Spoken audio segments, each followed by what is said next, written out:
So I already filmed an intro. I'll show you the intro later. Okay. You're gonna like it. Great. But so tell us, first of all, have you always been interested in cars? Yeah, pretty much from day one. And my parents aren't at all. And so it was kind of a weird thing. And so when I was a kid, I didn't really fit in quite as much in terms of my interest. But as an adult, I've been able to kind of expand it. And now here we are. Was there a car as a kid that you saw that like first sparked that interest? That's a good question. Not really. It was just a general sense of I really loved cars. I really loved being in motion and like driving and riding. But then once I got my driver's license driving, I just loved to just go and drive around. It was the thing I did. And but there was never like one specific car. It was just sort of a general cars. What was your first car? My first car was a 1996 Volvo 850 Turbo, which was really a piece of crap. But it was, it was great. As a kid, it was great. Years later, I drove one, a different person's, and I realized I thought this was a good car. What was I thinking? It's terrible. But it was great when I was 16. That's cool. How did you buy that car though? Do you have a part-time job? No. My first car my parents bought for me. It was $6,500, which at the time for me was an insurmountable amount of money. But I think they were sick of driving me around everywhere, Sure. and so they bought that car. But yeah, and that was the beginning. That I put tens of thousands of miles in that car just driving. I loved it so much, and that's how it all started, basically. And then what about after high school? You went to college. I went to college, yes, and I had an Audi A4 when I was in college that was also really cheap. I used one, and then once I got out of college, I started working for Porsche at their corporate headquarters in Atlanta, and I got a company car, which was the coolest thing in the world for a 21-year-old to have a brand new company car, Porsche 911, and so that was a pretty good situation. It was like $1,000 a month, and I was making not much money. I was 22, my first job. It was worth it to me at the time. Yeah. How did you get that job? So Porsche's corporate headquarters in Atlanta, and I went to Emory University, which is in Atlanta, and they were recruiting locally. I just generally to try to find people, and it was right after the recession, and so they had laid a bunch of people off during the recession, like everyone did, like a lot of the automakers did, and so I got lucky and happened to be graduating just as things were sort of starting to be on the upswing again, and they were looking to fill some positions again, and it worked out. And so there were a few Emory people there, and a few people from Georgia Tech, and some of the other universities in Atlanta. So what did you do there exactly? It was an interesting job. It was actually maybe the most interesting job I've ever had, which is funny. I was responsible for allocating the cars to the dealership. So making sure, the 911 GT3s went to the right places and the Cayennes went to the right places and that sort of thing. And you can imagine that, especially at Porsche, this is a pretty legit job because everybody wants, it wasn't in 08, 09, it was a different story. Nobody wanted any of these cars. But I was there 10, 11, 12, 13. It was really starting to heat up, and it was a very competitive environment for the dealerships, and it was an interesting thing to kind of get. You're the touch point of the entire business there, because the cars flow through you, and so that was like a really interesting. I got to learn about how dealers work, how automakers work, how the production process works, the whole logistics process. So I got to learn about basically every aspect of the car business, including I got to learn the logistics process, how the cars are distributed across the world, and the manufacturing process, how they come out of the factory, where they go, and the dealerships and the way an automaker worked, and incentives, and it really informed my understanding of the car business, which has been really useful in my job now. Did you always know you wanted to be in the car industry in one way? I always knew that I really wanted to work with cars, but I always kind of figured that wasn't a realistic thing. You couldn't really make a lot of money doing that. You couldn't really, those jobs are hard to get, and as a kid who grew up in Colorado, there wasn't like a car industry. I didn't know anybody who worked for GM or something like people in Michigan have that in, so I just kind of assumed it wasn't really a realistic possibility, but it worked out. Yeah. Why did you leave your job? So that's a good question. That's a crazy decision. When you're 20, I left my job in 2013, beginning of 2013, so I was 24. And when you're 24 and you're getting Porsche 911 company cars, and you're working for Porsche, it's a pretty cool gig, and you'd think that you wouldn't want to leave. But at some point, you pick up the 6th rental leased Porsche from the manufacturer that is your company car, and you're just like, I want to be in a position where I can do more than this and own one of these and try something. And I'm 24 and I'm sitting in a cubicle and I'm like, I think I don't have any mortgage, I don't have any responsibilities, I don't have kids, I don't have my dog, I can just try something. And so I decided I would try writing about cars, which was an odd decision because I hadn't really done that much, but it kind of worked out. It really was just I could always go back to an office. I want to try to see if something else might happen. What was the first written piece that you did? So when I was working for Porsche, I was writing about cars on the side, but it was simple stuff like, should you buy your car at the end of the lease, or which features are important to families, things like that. When I left Porsche, I started writing like more humorous, like editorial columns. So I was writing for Jalopnik and The Truth About Cars, and the first piece I did was like a humorous wrap up of the Detroit Auto Show in 2013, I guess it must have been, which is now crazy, 9 years ago. And I remember I wasn't paid for that piece, but it was published on The Truth About Cars, which was at the time sort of like a snarky car blog, and it was very well received. And so I did another one the next day, and another one a couple days later, and here we are. Yeah. How did you know what to write about, or how did you interject your humor in this? I don't know. It just sort of happened, and early on I just took a lot of. It was like throwing stuff and seeing what works. Some articles people really liked, and some they didn't get that much traction. And I realized, okay, that sort of thing isn't what people want to hear about, so I'm going to try this more. And it just sort of informed all my content. And that's the same with the YouTube channel. I learned early on, this stuff isn't getting as much views. This stuff is getting views, so I'm going to go do more of this. And that's sort of just how it went. And I think smart creators do that. How did the YouTube channel start?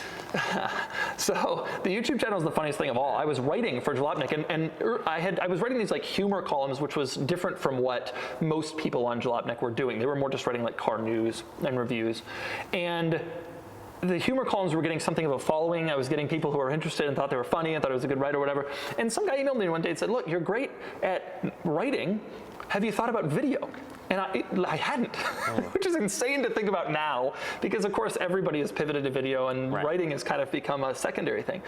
And so I thought, that's an interesting idea. I'll give that a shot. And so I went out with my wife and a camera and a tripod and filmed a video with my Nissan Cube, which I had at the time.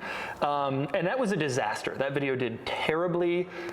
Creating it was terrible. It was a horrible process, and I never uploaded it or edited it. But it was the beginning of, okay, here's how this works. And I went out a second time with a different car and tried it again. And I did upload that video. It was my first one. And then it just kind of went from there. Is it still up there? Yeah. My original review of a Cadillac CTS-V station wagon, which I own. And that video was actually really important to me because I was writing on Jalopnik, and those Jalopnik, was a Gawker blog. Gawker, that was during Gawker's heyday. It was getting a lot of views, and so I knew that first video wouldn't be not seen. People were gonna watch that, and so it had to be acceptable. Like it couldn't. A lot of people's early videos, if you look back, are just trash, but they only got 500 views. It doesn't matter. But I knew that was gonna get tens of thousands of views, and so I had to put a lot of effort into that video. And so if you go back and watch it, it does still look amateurish and crappy, but by 2013 YouTube standards, it looked okay. So where I first found you is with the Ferrari videos. That's right. You had a red Ferrari 360. Yeah.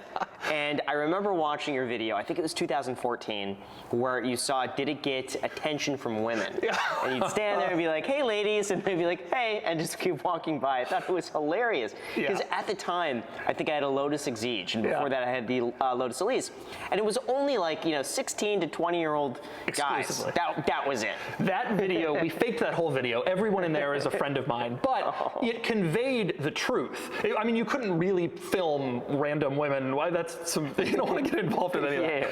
But it did convey the accurate truth about that car, which, like you said, the only people who ever came up to me were 16 to 20-year-old guys. That was the extent of car ownership. And I think a lot of people buy those cars thinking that it's going to be women, and it doesn't necessarily work out that way. Now, how did you buy a Ferrari? How old were you when oh my God, 20, I think about this now. I was, 24, something like that, 25, 26. I think about this now, and I think to myself, it was the stupidest thing I ever did, but basically, the car cost $83,000 or something, and I didn't have $83,000. And just as a pro tip, if you don't have the money, like, even if it's tied up somewhere else or whatever, I would suggest not buying the car. Like, I didn't even possess the amount of money in order, so I had to take out a loan, obviously, as people do. And my credit was such that I wasn't bad, but I had just never really bought anything. My parents had to co-sign on a loan. And they did that, which I think is insane, but they believed in me. And then I started making the content, and the channel kind of took off. I had bought the car really just to write about on Jalopnik, and I thought that would continue to excel, and it did really well. The content on Jalopnik in 14 did really, really, really well. And the videos were almost like a secondary thing that I was doing as a kind of a companion piece to the written stuff. But I was scared every day I drove that car because I could not afford to fix it.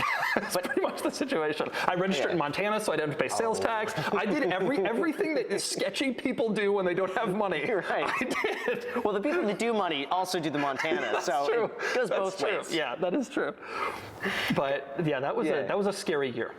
But you still had to save up the down payment. Yes. And that was a substantial amount of money at Probably. 25. I mean, I can't remember how much it was. I feel like I put maybe half down. The bank made me put down. Yeah. Which was probably half of all the money I had at the time. But I had saved it from working at Porsche and writing. I lived in Atlanta at the time, and back then Atlanta it still is, but especially then was a pretty cheap place to live, and I lived cheaply. I had a studio apartment and that kind of thing. So yeah, that How was. much were you saving back then, though? Because to be able to save up $40,000 after school, Right. How do you do that? It was a good situation. I got lucky. There were also a couple of other lucky things about like living there at the time. So I was working at Porsche during the day, and then at night I was writing these articles. It was for Auto Trader, like these, should you buy your car lease or what safety features, whatever. And so between those two jobs, I was doing pretty well, well enough to have saved up this down payment, but not well enough to actually buy a Ferrari, which I should never have done. It was a horrible decision. But in the end, it worked out. Although I don't tell people to do this now. Back then on YouTube, you could buy a Ferrari and it was a big deal. Nobody in 13 had exotic cars on YouTube. People with exotic cars were thinking that YouTube, like everybody was thinking back then, that YouTube's for teenagers. And so a guy on YouTube has a Ferrari was like a thing. Now there's Stradman's got a Veyron. It's not anything anymore. That wouldn't be enough now. And so it wouldn't be worth stretching your budget. But at the time, I really thought if I could just do this, it might make something. And it did. So in the end, I guess it was the right decision. Probably the best investment I ever made, even though it seems like a really stupid one. It's so funny. Do you remember Robert Hilmer? Robert Hilmer, I think was his name. He's one of the first guys, 2010. He got a Verde Ithaca Lamborghini, and his channel blew up from 0 to 100,000 subscribers because he was one of the first ones with that green Lamborghini. Right, and that was all enough back then. You could just have a Lambo. Yeah. And that was enough to be a YouTube star. It's funny, even when I first started, I really thought I needed a Gallardo to be taken seriously. Yeah. I thought no one would listen to me unless I had a Gallardo. And I was embarrassed even with the Lotus Exige because I'd be like, people wouldn't take it seriously. They don't know a Lotus, but if I had a Gallardo. Yeah. And I considered buying a Gallardo just to be taken seriously on YouTube. Because there is a legitimacy factor in that because other guys are starting to get them and whatever. Yeah. And I now feel bad that I may have contributed to some of that by having resetting the baseline at the Ferrari 360 back in 2014. But now it's far beyond anything I could afford or pursue anyway. So. I think it was Alejandro that did it with his Pagani, and then everybody, that set the baseline. When his channel blew up, That's it was right. that. Yeah. I had the 360, and at the same time, he was starting to acquire stuff like that, and he was really like, holy crap, I can't believe this dude has these cars. But he was the only guy at the time who had that kind of stuff. And now a lot of people have channels with cool cars, and my friends and I were just talking the other night, there's no car pretty much you can get at this point that is enough. You also have to actually be like a charismatic personality or have an interesting story to tell or whatever, because just showing up with a Bugatti is not enough at this point. Yeah, you got to be like a Manny Koshman at this point to start getting attention. 13 McLarens is how much it That'll takes. do it. 13 SLRs. Right, if you're just going to pursue it with money, that's what you do. So after the Ferrari, then, what evolved afterwards? So the Ferrari kind of launched, it really, that year in 14, I was really successful on Jalopnik, and it really proved to me that buying these cars and writing about them was kind of a fun and interesting thing. And so in 15, I bought a Hummer, an original Hummer H1 Hummer, and a Nissan Skyline, which I had imported from Japan. It was in the spring of 15, and I'll never forget this. I lived in Philadelphia, and I was sitting on my couch, and I was looking at my article numbers. We look at analytics, YouTube analytics. Yeah. I was looking at the numbers for the articles, and I was thinking, these just aren't doing that well. And how are these spreadsheets tracking? And at some point it hit me that I should check the YouTube channel's analytics, which I had not done until that point. And I looked and I realized that the videos were actually getting more views than the articles were. And I was like, there's something else here that I've been missing for the last 2 years. And that is when it kind of started to snowball in my mind, like maybe I'm a video creator creator and not a writer without even realizing it. And that throughout that spring and summer, the videos kind of started to take the forefront in my mind. And it became clear to me that that was kind of what I was going to be focusing on going forward. Were you making money back then? Did you monetize your videos? Yeah, I did monetize, but back in 15, I mean, the videos were only going up once a week, and they were only supposed to be companion pieces for the articles. So some of them were pretty like specific in their content. They weren't really blowing up. Some of them weren't really blowing up. Some of them really were. But even then, in 15, like once a week videos on one channel. No, I wasn't making enough to do anything. Sure. But I do remember, I think it was that winter, I like reviewed a Tesla Model X for the channel. It just worked out perfectly timing. The Model X was coming out, it was pretty new, people didn't know anything about it. I rented one on Turo, and I put up the video in December, not realizing that what happens in December is that the ad rates shoot up. Yeah. And that video made a ton of money, and that December, I made a lot of money.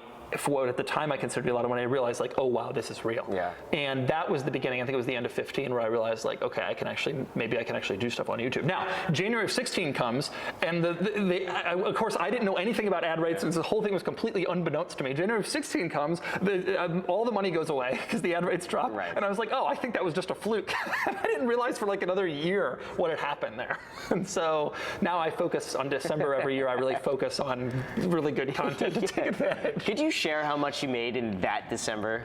No. I try to keep all income stuff like really. Okay. All right. But it was enough that it was enough. It wasn't like an insane amount of money. It was like what you would make if you were like a normal person doing well, but it was way more than I'd ever made on YouTube before. And it was at that point I realized maybe I shouldn't write.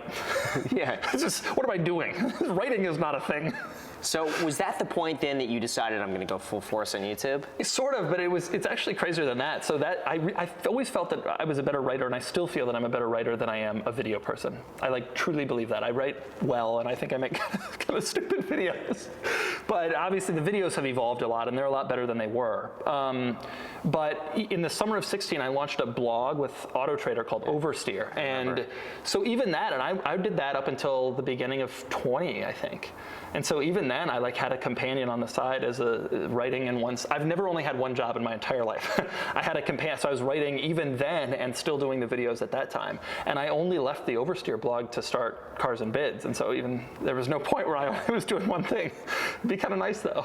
So how did it work with AutoTrader? Were they paying you per article because you were driving a lot of traffic to autotrader.com/oversteer. Right. I remember every single one of your videos. Yeah. They were paying me, I think it was a salary, and then there were bonuses of target. I don't really remember all that much. Yeah. But yeah, it was like a salaried thing. And I was not only just writing, but I was the managing editor of that particular blog, and so I was overseeing other writers submitting content and things like that. Wow, that's incredible. I know, it was a lot of work. I don't know what I was thinking. Increasingly, I just want to relax. Right. So when you're doing these cars, how strategic were you in that if you knew that you reviewed a certain car that would do well and that would help grow the brand? Throughout 16 and 17, it was a lot of that. It was a lot of like trying to figure out what people wanted to see. And even then, like throughout 16, I had an Aston Martin that I did, I bought one and I did a lot of video content with that. And then I had a Viper that I bought and did a lot of video content with. And it didn't really hit me what I really should be focusing on was car reviews until I think the middle of 17, when I noticed that the Aston Martin and the Viper content, my personal cars, weren't as effective on video as my car reviews. And so even then there was still pivoting going on, even after the channel started to take off and I started to make money. I didn't really realize the reviews were something that I should be focusing on until then. There was still a lot of like what works, what doesn't. Mm-hmm. How did you figure out the equipment that you were going to be using? Because you've taken a very unique approach that's very different from everybody else that I've seen. Yeah. The key for me was always to like streamline it to make it as easy as possible. Not necessarily on me, but like in order to be able to go to some of these cars and do kind of what I wanted to, I just wanted to make it as simple as possible. And if you have a big setup and you have a big situation and you need several people with you and all that, it just becomes challenging. My theory has always been the more people you add, the more drama, the more schedule problems you run into, all this stuff. And I just kind of felt that it made more sense to stay simple. And so simple I did. And the other thing was it never really was a problem. I always have felt strongly that YouTube viewers are looking for somewhat amateurish content. Like they want good information. Like you think about DIY videos and something. They want good information and a lot of information, but they don't necessarily need to see drone shots and all this stuff, like perfect music. And I think that people watch TV or movies for that sort of thing. And I think on YouTube you're forgiven for sacrificing quality for content, which is I think what I've tried to do. Yeah. So what do you have? Just one camera, an iPhone. Yep, that's it. What and cameras? mics. Yeah. What camera do you have? Some 4K Sony, and whenever it breaks, I get another one exactly the same. Camcorder. You don't film in 4K, do you? Yeah, 4K. You do? All the videos are in 4K, yeah. I had no clue. Yeah, you gotta, select the 4K thing, but yeah. I never do that. It uses too much data. Nobody does, yeah, I know. Yeah. But I realized that was one of the few things that I've done to improve my quality, and I did that early. I was one of the first auto people to do that because I kind of started to realize that people want to see, and so I'm so glad I did because some of these cars that I do, there's not a lot of content out there. And so I think it's kind of cool to see some of these cars and some of the little quirks and stuff in 4K. Did it ever occur to you that maybe you should try to have more people on with you, or what about having a different angle, like filming two cameras at the same?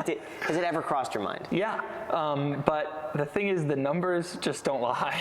And so, like, I'm still #1 in car reviews, and I just think people want to see the details. They want to get the info. They want to feel like they're there with the car, whatever. But I don't necessarily think that adding a lot of that stuff would have a big effect. Now, the one thing I wish I could add, and I'd like to add, is like drive-by shots of the car as I'm like cruising along.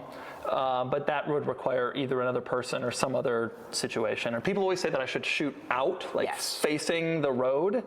But you run into some legal issues if you do that and drive too fast. You get people who are really, really angry about that. And so I have to think about, I kind of have to balance that stuff when I'm... Yeah, that is the one thing. When I was watching a few of your videos, I think the Bugatti was one of them. I wish there was a shot, like even if you had two GoPros or something, one on either side, where you could switch back and forth and kind of see the road. I know. I think about this all the time, and I'm not sure what the right move is because I have like link after link to like Reddit threads and forum posts about how Matt Farah is a terrible person and irresponsible, and he's a horrible because he drives too fast. Or whoever. There's a lot of YouTubers who get a lot of complaints. People have reported YouTubers to the police, to various agencies, and so like, if I don't show that stuff, you can't prove any of that. But at the same time, people are like, I don't just want to see you talking. And it's like, I don't know. That's less about quality, though, and more about the thought that I have that I don't need to necessarily go down that road. Yeah. How much work do you put into crafting an image? Because I've noticed you never do collaborations. You almost never do interviews. Yeah. And for the most part, it's like, you try searching Doug DeMuro interview. There's only a few of them that exist. Why? You've never collabed with almost any other creator that I've seen. My format doesn't lend well to collabs. I think truthfully, that's the primary reason for that. People have reached out. A lot of really good creators have reached out. And I like think about it and I'm just like, I don't know what I would do necessarily. And also my schedule is insane. So right now, in addition to filming, I post 3 videos a week now. In addition to that, I'm like running this car auction website, Cars and Baits. I don't have a lot of room for experimenting collabs with people, you know? And also, I would just have to be the right kind of collab. Like, from a format perspective, I'm not really sure exactly how it would work.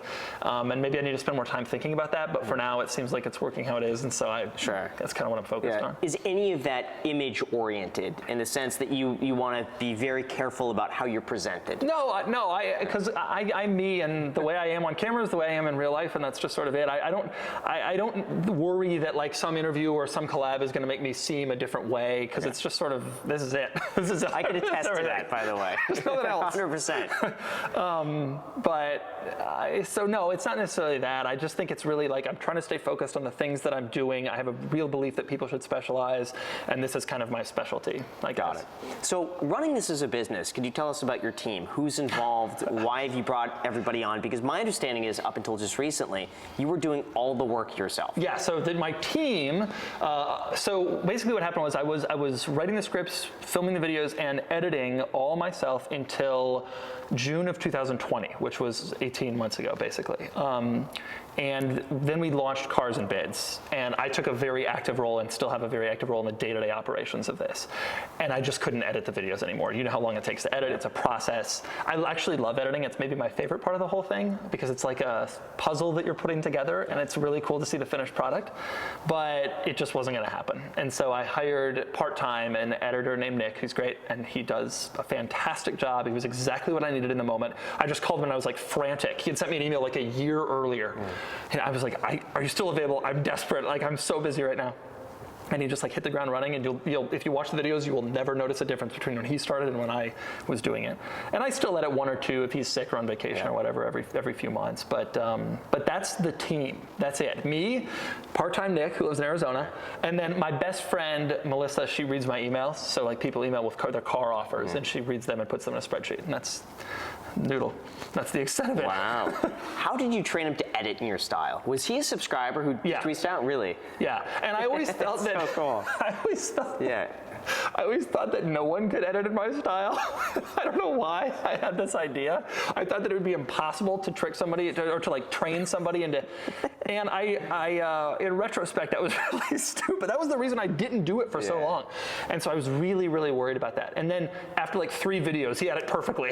And they'll send me a video to watch, and there'll be like 2 edits in 25 minutes, and I'll send it back to him. And I don't know why I thought that no one was going to. It's not like I'm Spielberg. Like I'm not doing crazy stuff here. But that was that. I have Jack, by the way, right off screen here, and he's looking at me because Jack took over editing my second channel, The Graham Stephan Show, and arguably did a fantastic job, a way better job than I was able to. And funny, nobody noticed in the beginning except they thought I was spending more time editing the videos. Well, that's the thing. When you outsource, and also it just frees up so much time. That was the thing. It was just it almost didn't matter if the videos weren't quite as good, if they were edited slightly differently, because I just didn't have time anymore. But fortunately it worked out, and they're the same. Yeah. So. How much were you working back then? As much as I am now, but I was just, instead of doing Cars and Bids, I was doing video editing. But doing this has allowed me to kind of take the channel a little further, and I now post a review on Sundays, where I always used to just be Tuesday and Thursday, which has been good.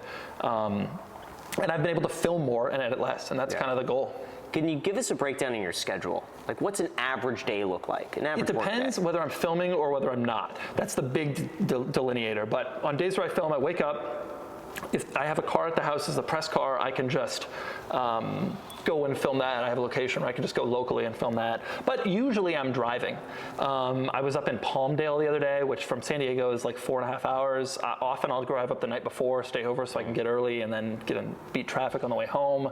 But I spend a lot of time on the road around Southern California shooting videos. Now, this is a way better than it used to be when I lived in Philadelphia, where there wasn't a big car culture and it was cold, and I was on the plane all the time to go and find videos. I was in the winter, I was in Texas, I was in Arizona, I was in California, Florida, all over the place, because that was what I had to do. At least now I can be relatively local and come home pretty much every night. So on days when I'm shooting, there's a video I always try to shoot first thing in the morning when I'm like freshest, and then in the afternoon I'll either work on Cars and Bids or pretty much that. It's pretty much just working on Cars and Bids and trying. So there's kind of two masters in my life, 2 jobs. How many hours would you say a day? I think at this point, because I hired Nick as the editor and because we have a good team at Cars and Bids, I think I'm down to a relatively normal work day, which is crazy because there was a 7-year span where it was out of control. Like my wife and I lived in Philadelphia for 4 years, and I didn't really leave the house. I didn't meet friends. Those were 4 work years, but it paid off because it was an investment in the future that I'm now reaping the rewards, and I get to not live in Philly anymore, which is the greatest benefit. and I get to have like a more normal life because my channel has kind of grown to this point. Is it like 12 hours a day? 15? At that time, at least 12. Yeah, and weekends, and it was tough. Yeah. How did Cars and Bids come up? Why? Well, I think that every YouTuber who's smart is thinking to themselves, this can't be my only revenue stream. You know, my channel's big, I get a lot of views and I make good money, but all of us in this space are thinking, how long do we have? Does this last 2 years or does it last 20? If it lasts 20, Cars and Bids is probably a mistake because it's a lot of work, but it may not. And I think of myself more as a pro athlete where you make a lot of money really fast and it could end I mean, a lot of those guys' careers are 5 years, you know? And so I have always kind of thought to myself, what can I do to extend this, especially while I have a captive audience? And some guys sell t-shirts and that kind of thing. I do that too, but I just get the sense that that's not the same. That's not like a long-term pivot to like something that can grow and can last and that you can sell potentially down the road. And so Cars and Bids seemed like a pretty good idea to take this audience that I had and like do something with them that may be more sustainable and more long-term than YouTube, and off the platform of YouTube where I'm sort of beholden to the algorithm and that sort of thing. How much was it to start Cars and Bids? You came up with the idea yourself? Yeah, I came up with, I mean, you know, there are car auction websites. eBay Motors was obviously the first one, and Bring a Trailer came, and so I came up with the idea. I mean, they existed, but I came up with sort of a variation on the idea on a flight. And I was like, why am I not in this space? And it took maybe a year and a team and some outside investment, but we got there, and it was a process. And then when we were going to launch, it was COVID, and that was a whole other disaster. But it all worked out, obviously, because the car market has blown up. So. Right. What's the back end look like on that? How did you find a team for Cars and Bids? You know, I will say that's one of the lucky things. There's pros and cons of living in California, and I think one of the big pros is there's so much talent here. And I've often lamented the fact that I don't live in some of the other places that I really love. But it's relatively not easy, but there's more people here that are able to do this kind of thing. And so I found a partner who's a really good guy and knew the tech side, what would become the tech side of this business, and like the building it side and the designing it side. And he knew the type of people to hire, and he had a network of who to hire. And that was huge because I'm clueless. You know, I honestly thought I could do it myself, which is idiotic. But it's how my whole career had gone up until this point. So I was like, yeah, I'll give it a shot. And so having these like really good, talented group of people to build the site was a really, really important thing. And then since then, as the site sort of started to blow up right away and take off right away, obviously we've hired on a lot of other people since then. And now in terms of the team, I think we have like 14 full-time. And then there's another maybe 10 who are like freelance writers who write our auction listings and stuff. It's a lot of people. And how do you make money from Cars and Bids? So every car that sells on the site, the buyer pays a fee to us, which is 4.5%, and it's capped at $4,500. So we obviously that's our entire revenue basically as the cars sell, and then we get a commission, a buyer's fee. And we thus take the buyer's fee and distribute that among the staff and as salary, obviously payroll, and then whatever's left we either put back into the business or we pay ourselves.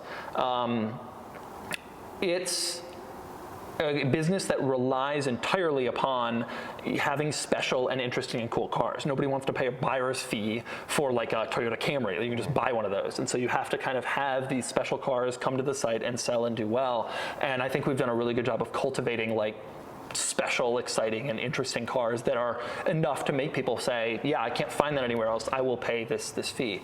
And, it is what it is. But obviously, physical auctions also have buyers and sellers fees, and they charge a lot more. So it's kind of a good deal. And it's a national audience for special cars, basically. Yeah. Is it profitable yet? Yeah, profitable almost. Is. Within maybe 6-8 months, we were profitable. No way. Yeah. Those first few months were terrifying, but we're making money. I was not expecting that. A lot of these businesses take years if they ever become profitable. Especially a car business, because when you think about it, like in the car world, you have to take time to build up trust. People have horrible distrust of car dealers and car sellers and anything like that. And so I thought it would honestly take years, but it didn't. It was a good setup, and it worked out well. See, the one thing I really like about Bring a Trailer, which you're a little bit cheaper because they cap out at $5,000, right? $4,500, so a little bit cheaper. Save some money. But it's the community that they've cultivated there, because any car, I remember looking at a 300 SL Mercedes, and it was the guy that worked on the car, like in the 80s, saw this, is like, I have proof that I've worked on the car, I know everything about it, the buyer can reach out to me, and like people who like know of the car, they knew the owner, they all comment on it. I thought that was insane. It's incredible, and their community is really, really special. And I think that the hardest part of doing this is community.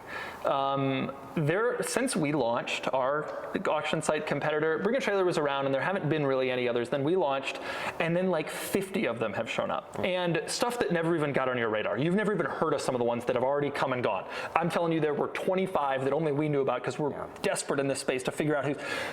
And the reason is the community is key. And so Bring a Trailer has theirs because they've done a good job cultivating it over a period of probably 15 years. I have it because it was initially coming from my audience. And so the community was already there. Starting one of these, no matter how good you make the site, if you don't have the community, it's not going to succeed. And we've seen that with a bunch of others that have tried. And they look at me and they're like, oh, Doug with his stupid shorts and his stupid t-shirt, like if he can do it, we can do it. It's not that easy. Yeah. You have to have a following who's engaged, who's actually willing to come here, and creating a two-sided marketplace is not the easiest thing in the world. I don't know if I had known how much work would I do, and I don't know if I would have done it in retrospection, but at least we're past the most difficult hump now. Do you worry that a lot of it right now is tied to the channel, and that if for whatever reason the channel isn't getting as many views, or you take a step back, that Cars and Bids will suffer? Yeah, I wonder. And there's no real way to know. Although I will say we had a guy submit a car. I write like a little Doug's take in every car, like my opinion of that car. We had a guy submit a car the other day, and we wrote it up and sent it to him for his approval before it went live. And he said, "Who is this Doug, and why is he writing an opinion about my car?" I was like, "That's great. Like that is proof that this has transcended just." And we have that. We're getting more and more of that. This kind of transcending. Like I'll tell people, "Hey, I'm Doug. I run Cars and Bids." They're like, "Oh, you're not. I don't know who you are." I do think a lot of it is tied to the channel, and especially a lot of the marketing right now. But I hope that as it becomes a more obvious place to buy and sell cars, that it kind of becomes irrelevant. And that's one of the reasons why we kept me out of it. It's not like called Doug's Auctions for a reason. My face isn't all over the main page for a reason. We wanted it to kind of be a separate entity that could live on its own in case, the channel ever slows down. I do like the fact, though, that you've reviewed cars that are for sale. Yeah. I thought that's always been very cool. It was an interesting idea, and it has given me a vast array of cars that I can, like a car will come in and it's like, I'm interested in that. And it's not always easy to find cool older cars to review, and so that's been a really cool opportunity. Have you noticed that those cars sell for more? Yeah. I don't want to like publicize that yes, they do. They bring, because obviously a lot of people, I don't want people to think that I'm just going to review their car. Yeah. I only am doing it when it makes sense for the channel, truthfully. But yes, those cars definitely bring more money. There's no question when about you it. reach out saying, "Can I review your car that's for sale on Cars and Bids?" is it just like cha-ching? 80% of the people feel that way, and the other 20% are like, one guy, the last one I did, the guy was like, I don't really know who you are, I don't really know what your channel is. And he goes, "Can you keep the miles low? Because that's kind of like what I have going for me with the car." And I'm sitting here thinking like, dude, you don't understand. But yes, I will. Like I was super gracious about it. And I was like, yes, of course, whatever. But really, if you were lucky, one of the lucky few, and I only do maybe like 20 a year, then yes, you can count on probably a pretty good, and we've had some record sales from cars that I've reviewed, so. That's so cool. It was funny, I didn't nearly buy, but the old Spiker came up for sale. Yeah. And it didn't hit reserve, so it didn't happen. Yeah. But I thought that was quite cool. And I did think it was a little bit special that you reviewed that car. I think depending on the car, I think there can be some slight value add that, hey, it's preserved immortally, and like this is the one that Doug chose, because I don't generally review cars twice. Yeah. And so if you got this Volvo S60R, that was the Volvo S60R that's going to get 1 million views on YouTube, and that people are going to see. It's one of my favorite videos, by the way. Oh, really? With the orange interior. The orange interior. Because I bought a Volvo S60. Oh, really? It was $1,000. I love the car. And so when that came up, I'm like, I didn't even know this car existed. Yeah. And then I started looking them up online. I thought it was so cool. Well, I'll it's tell one of you, my favorite videos. You don't want to go down the S60R. Those are some unreliable vehicles, but they were really special cars. Yeah. And that color combo was the stupidest thing I've ever seen in my entire life. I loved it. It's ridiculous. I loved it, though. Yeah, of course. It's the only color combo that I would get. Yes. But at the same time, I would tell my passengers and friends, this is the stupidest thing I've ever seen in my entire life. Yeah, I'll put a picture of it here. It's like seafoam green with orange leather. And you know what's funny? It's so cool. I posted that video, and I made a big deal in the video about how crazy that color combo was. And people are like, it's not that crazy. I've seen crazier. And I said, like, these colors don't go together. Those colors go together fine. I got emails. I get emails from angry people like, those colors go together. And I'm like, teal and orange? People will complain about anything, any possible thing. Oh my gosh. So what's the end result for Cars and Bids? Where do you want to take it? I'm not really sure. Yeah. I truly don't know. It's a fun business to run. You're in there with the cars every day. You're in there with car values every day, which is one of my great passions, like seeing where the market is. I love it. I like truly love running the business 89% of the time, 92% maybe. And I mean, obviously, anybody who starts a business like this is thinking about selling it one day. Bring a Trailer just recently sold to Hearst Media, which was a huge deal. How much was that for? We don't know, but I have some suspicions, and it was a lot. Okay. But maybe that's one day down the line, but we have to prove ourselves for a long time Yeah. before those conversations even are available. But also, it might just be a good business, and it is a good business. And if you establish yourself in this segment early enough and clearly enough, I think it's a business that could just run and run and run, and maybe you don't even need to think about selling it. What's the 8% you don't like? Well, first off, sometimes I'm just busy or tired. And I'm just like, damn it, I wish I hadn't started this website. That's probably half of that. But sometimes stuff happens. Sometimes seller doesn't want to sell his car after the auction finished, or buyer doesn't want to buy it. That sort of thing happens. It's really rare, but it does, and that gets annoying. And sometimes people are just jerks, which is annoying, and I feel bad for my team. And we have cut cars loose that were really good cars just because the seller was a jerk. And I just was like, you know what? If this guy's going to treat my staff this way, forget it. I don't want to be a part of this, and he's not going to be a good seller anyway. It's not the kind of person I want to have on the site. And sometimes, like, reading those conversations is like tough when the seller's just like, or the buyer or whoever is just kind of a bad person. And that happens in the comments too. But honestly, that stuff is rare. Truthfully and honestly, the vast majority of the business is great, and it's like a lot of fun to operate. Are you concerned that you launched during a time where the shutdown happened and cars just exploded in value? Yeah. Because I've never seen a market like this where so many people are excited about, like, where could I buy the car? Where could I buy it? Yeah. Oh yeah. And there's no question. Yeah. That's a fear. Which is one of the reasons why I want to try to make it as good as possible, as big as possible, and as well known as possible, so that when the inevitable pullback comes, you're already an established player to the point where you don't just get swallowed up. Because there are other car auction sites right now that have not popped up on your radar or most other people's that are, when there is a pullback, are going to just be gone because it's not really desirable to sell a car in that way. And so I think we have to get really strong and be on really sure footing so that when that earthquake comes, we still have a pretty solid foundation. Yeah. So you told me originally that you watched the Stradman video. And you wanted a chance to talk about personal finance and investing. That's how all of this came up. I love Stradman. Me and him are buddies. I text him, but you have to invest your money. So you interview the Stradman, right? And I was telling him that my friends and I still watch and talk about this video. And you say to him, hey, you've made all this money. What are you doing with it? And he said, I just have it sitting in a savings account, right? That was like the general basic. Okay. And I try to impart financial advice occasionally in my channel. And it is interesting because people really believe that their way is the right way, and they can get mad when you tell them, like, take this risk. They think that something is a big risk. But I don't know how much money he has, but let's say he's got $1 million sitting in a bank account, okay? Inflation was 7% last year. So just sit right there, that's like 70 grand gone, right? And then the market was up 25% last year. So if he had just had it in an index fund, it would be another $250,000. So he's looking at 300 grand that he left on the table because he's just got that money in a savings account. I don't want anyone else to do that. I invest, I am a rational person, and you all should invest as well. Don't make stupid, risky investments, but for God's sake, you obviously agree with me on this. I do. Did it kill you to sit there as he's saying this and be like, what do you? Yeah, now he said that a lot of that was for the down payment on his house. Right. But then I was worried, well, you have all this money in cars, all this money in real estate, but no money anywhere else. Right. And for someone at his level, I thought, it's worth a little diversification.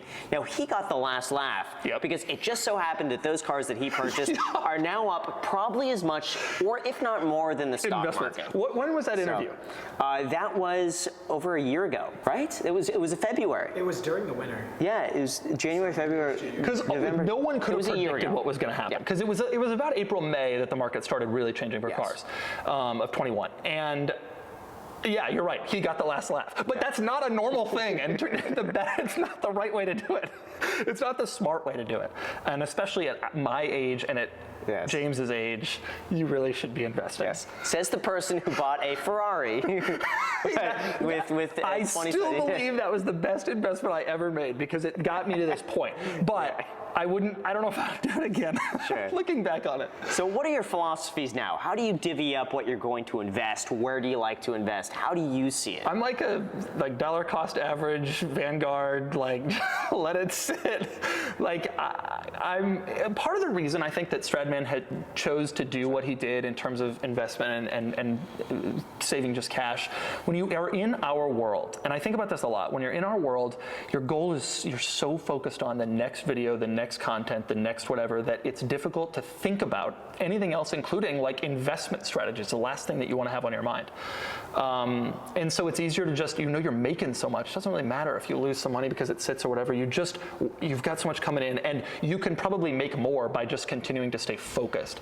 But it's still smart to invest, and so I've always done that, and I've always made that a really clear point of what I do. And I try not to make stupid decisions, even when it comes to buying cars. People will laugh at me and I'll say, oh, I can't afford, I really want a Mercedes E63 station wagon, a brand new one. And I've said on my channel several times that I don't feel I can afford it. And people laugh at me like, you have a Ford GT, of course you can afford it. Well, okay, but an E63 AMG wagon is going to lose $100,000 in value in 3 years, and I'm not in a position where I feel like I'm comfortable with that. Yeah. But depreciation is not something that normal people think about as often as they should. And I just feel like there's a lot of financial things that people don't have the best ideas about. Yeah. But so I try to be very safe. The cars I've bought, I feel like are either gaining value or holding, which I think is the smart way to do it, except for my normal daily driver car, which I think that's fine. And otherwise, if you're going to invest in the market, I try to do an averaging thing and an index fund thing, and that's kind of that's the world I live in. Yeah.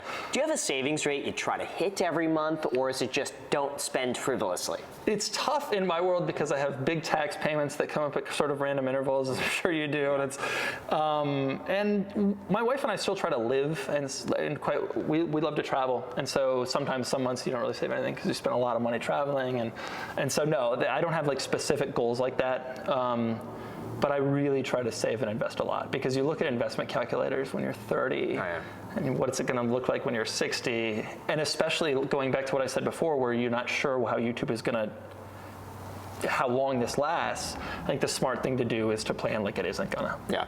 Do you have a number goal in mind? Like, oh, one day if I hit 10 million. It's interesting. I was just texting my friend, one of my friends, about this last night. Like, he told me he's met some billionaires recently, and they don't seem any happier, they don't seem any better off, and they're still pursuing more. And he's like, I would never. And I feel the same way. Like, I'm never going to be a billionaire because I would absolutely give up at, I don't know what the number is, but enough to get a couple houses and an F40, and that's the end. I don't have, like, look at me, like, I don't have lofty goals here. I'm not sitting here looking for watches. I don't care about clothes. I only care about the cars that I like, which happen to be increasing in value anyway. So I don't know if I have a specific number in mind, but it ain't $1 billion, and it ain't even 500 million, and it ain't even 100 million. I don't need that. I would just like to get enough that I can hang out with Noodle and my family and just chill. It seems like for an F40 though, probably it's about 10. F40s right now are like 2.5. 2.5, yeah. So I'm thinking 10 million bucks. Oh, you know what, 10 to 15, because then you buy the car cash, you buy a house cash, you invest the rest, you live off 3%. There you go. So 10 to 15. That's it. And one nice car. That's probably it. I've told myself 20, but I think that's probably, you could, the more I think about it, and the more I realize I'm probably not going to get to 20, I think to myself, it makes more sense. Unless you sell cars and bits. Yeah, I guess so. I guess possibility. So. But the thing about cars and bids is it is a really fun business to run, and I do feel like I have an obligation to the employees to kind of last. Yes. And so as long as it's making money and as long as it's not really annoying, I feel like you might as well just keep going. Is there anything though that you splurge on besides vacations? Is there food? Any particular experience? No, I really love to travel. The big secret about me is that I like places more than I like cars. And if I could do my videos about places instead of cars, I would do that in a heartbeat. And so I really, really love to travel. But other than that, nah. I don't have a watch of any variety. My entire wardrobe is t-shirts and shorts. Like, I don't live in a world where I have splurges, not really. I thought what would be really cool, we could talk about this on the podcast, that you could expand so much further by reviewing things other than cars.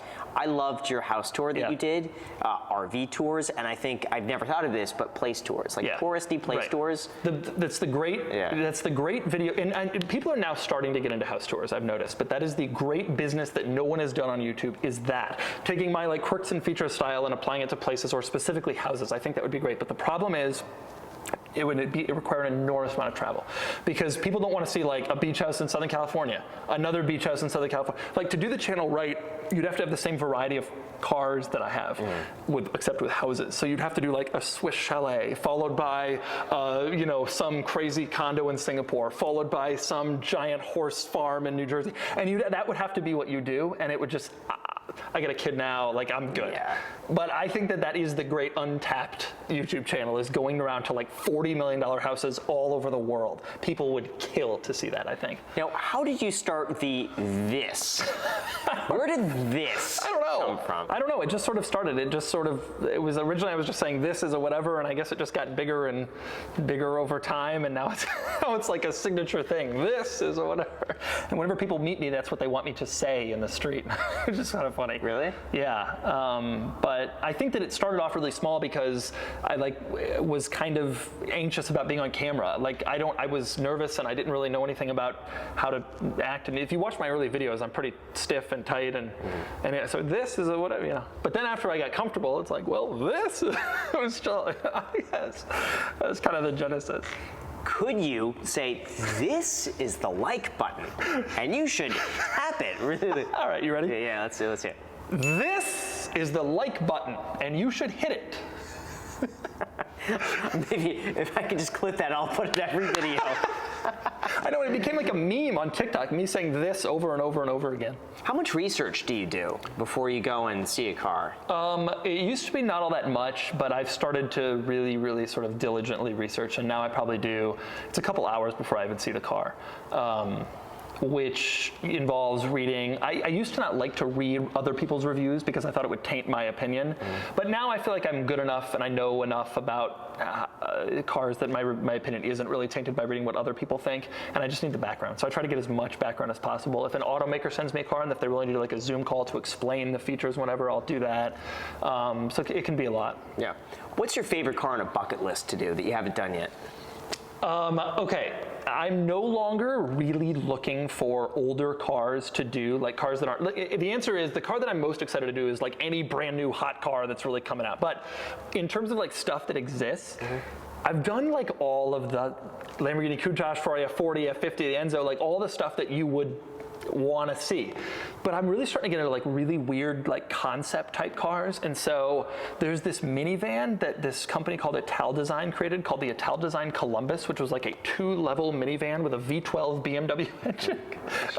I'm on the level where I want to review weird crap like that to it. And the Sultan of Brunei has this insane car collection. In the 90s, he commissioned Bentley to make him some SUVs called the Dominator. And it's things like that I want to review, like one-off or like weird, quirky concept car type things. That's what I would really kill to do more than anything. But like the thing that drives the channel is new cars. And so like that's the stuff that I'm most focused on right now. Do you ever worry about being repetitive or getting to a point where people are like, it's another video, or how do you keep up with everything? That's a really good question that not that many people think a lot about, but I think about it a lot, and you have to. My audience is a really, really interesting one, even in the car space on YouTube, because I have an audience that is half enthusiasts who watch every single video and half in-market shoppers who will only watch that one video. And so that's tough, because if you repeat stuff, the enthusiasts get mad because they've seen me say it 4 times. But if you don't mention it in that one video that the in-market shopper watches, because I've said it 3 other times in other videos, then it's like, why did you leave this out? I'm interested in buying this car. You need to tell me everything. And so I do worry about getting repetitive, and it's hard. And I just have to kind of have a balance in my mind of like, okay, I said this in the last 2 videos about similar cars. I'm going to leave it out of this one, and I'll put it in the next one, and then leave it out of the next one. But it's tough. And I get angry emails on both sides. I get angry emails from people every day being like, you've said this now about 3 different cars and you're repetitive and you're just padding your videos for watch time. But then if I leave stuff out, I'll get, Doug, you didn't say like how big the back seat is, or you didn't say what this feature does. And it's like, it's tough, and I think I manage it pretty well, but I think a lot of channels wouldn't, to be honest. Wow. Yeah, no, I get the exact same thing. Yeah. Because personal finance doesn't really change. Right. So for people who have seen every video for 3 years, it's repetitive. Right. But for the brand new person who's coming for the first time, it's all new. And so that's the hardest thing in the world to figure out. And the audience doesn't think about it. No. Because they're there like, I just watched 6 of these videos. This guy's saying this crap again. What an idiot. Yeah. And it's like, but you don't understand. Not everybody watches 6 in a row. Like, not everybody binge watches. I know. But some do. And so like, it's just tough. And it's just, it's part of, it goes with the territory. Yeah, I've noticed it's about 5 to 10% 90% of the audience will watch every single video. No matter what you post, they're like, I'm watching it. And they call you out on stuff. Yes. And it's like, I just have to try to reach, my goal with every video is to reach the widest audience possible. And so sometimes you lose enthusiasts who get upset that I don't get into these hyper-focused little tech details, or that I've said stuff a couple times or whatever. And I have to kind of be okay with that, because I have a larger segment. You know, some of these other car channels like Hoovie's Garage, where he talks about, and Stradman, frankly, where it's more enthusiast focused, they don't have to talk about trunk space and things like that, but like I kind of do. Like, people are watching my videos for practical advice. I got a video on the Toyota RAV4 that did 1.2 million views. That wasn't like kids watching to see what the RAV4 was like. That was people who wanted to buy that car, and so I have to give practical advice. Yeah. One thing I don't think anybody thinks about is insurance. Yeah. How do you structure your insurance when you're driving some of these cars that could be worth millions? That's a good question. Nobody thinks about it. Yeah. I have an insurance policy through a commercial insurer who does production insurance. So like Hollywood movies and stuff, although I'm sure the guys I use probably aren't insuring Marvel movies, but they're insuring probably commercials and shoots like that. And they insure me. And it's expensive. And I have both a damage insurance for the cars, I have a personal liability insurance if I hit someone while I'm driving the car, and I have like libel and slander insurance, but the type of work I do, it's not really necessary. Everyone should have insurance. You see some YouTubers doing some crazy stuff with cars. And I think to myself, because I generally have an idea of who's insured and who's not, and I think to myself, like, that's gonna be a bad day when it is a bad day, you know what I'm saying? Yeah. The legit channels really need to be insured. And it's a very big expense, but I can write it off, and it's worth it to know it's there. Yeah, I think mine is now, it's $20,000 a year for liability insurance, for media. Yeah. And I thought it was insane. Yeah. But it's insane. Yeah. But what are you going to do? Not have it? Because the day you need it. I thought about not having it. Because I was like, the chances of this versus 20K. Yeah, and how much is it going to pay? That's what you have to weigh. And honestly, for what you do, it may make sense. But I think if you're driving $1 million car, I would not have it. Have you ever had a situation where something has happened? Never. Okay. Not once, ever. So I'm sitting here thinking, damn, I've paid a lot of premiums over the years. Yeah. But it's worth it. To me, it's worth it. The peace of mind is worth it. I drive some really crazy cars from some people who really trust me. And frankly, I honestly, truly think that part of the reason some of these people have entrusted me with these cars, I have made a big point in previous videos to talk about how I am one of the few who's insured. And I think that if you're handing me the keys to a Pagani, as a guy did, or his Ferrari Monza, which is $3 million, you can know that, hey, he's not going to crash it because he never does and he's really responsible. But if he does, there's someone paying for it. What are your thoughts about the current state of the market, both in terms of stocks and real estate or in terms of cars? You know, I think all of it, and I don't pretend to be an expert, portray myself as an expert at that, especially in stocks and real estate, but even in cars, it's hard. I mean, you know, it's impossible to forecast this stuff, and anybody who says they can you're all working on the same basic information. But I think that we're certainly in a bubble with cars, in as much as we have this chip shortage that has caused a massive shortage in new cars, and thus that has also caused a shortage in used cars, and that has raised prices. However, I am of the belief very sincerely that some of this stuff is not coming back down. I think that you'll not be in a situation again where a 2017 Camry is worth what you paid for it 3 years earlier. That's going to stop. You will probably be in a situation where a Ford GT is never going to be a $200,000 car again. I just think it isn't. I don't think an F40, you know, when I wanted a Porsche Carrera GT, that's my all-time favorite car. They were $700,000 3 years ago. I don't think we're going back to that. I think that car prices will contract as far as daily driver, normal, rational cars, because of course they will once the chip shortage is solved. But I think some of these cars are gone. Now, they may not be, Carrera GTs may not be $2.5 million forever. They may come back to 1.8, but I don't think the days of them being 700. I think the really special stuff is in a different league now, and I think people need to get their minds around that. And if one of the viewers wants to buy a car as an investment, I know you're never supposed to do that, but if you were to guess a few examples in different price points, like what's the best investment car under 50, under 100, and maybe under $1 million? I think about it a lot. It's tough, especially in today's market, because nothing seems like a good investment. But I do think there are some cars that haven't gone up. I always tell people, if you want to know what car is going to be really valuable in the future, look at performance cars that people don't like today. cars like the Plymouth Superbird. There's a lot of examples of cars that were kind of shunned in their time that became emblematic of the time later, and it then became really, really valuable. But I think, I mean, just thinking about a few, BMWs I don't think have quite had their moment yet. Porsches have gone totally insane, and getting even normal 80s and 90s Porsches is now incredibly expensive, like $100,000. I think BMWs are going to follow suit. Those cars also had that analog driving experience that's rare and special, and I think those cars are still undervalued even in today's market, a lot of them I think. So like M3s and M5s from the 90s and the 2000s I think will have more of a, they're already going up, and so people are like, that's crazy to say they'll go up higher. They'll go up higher.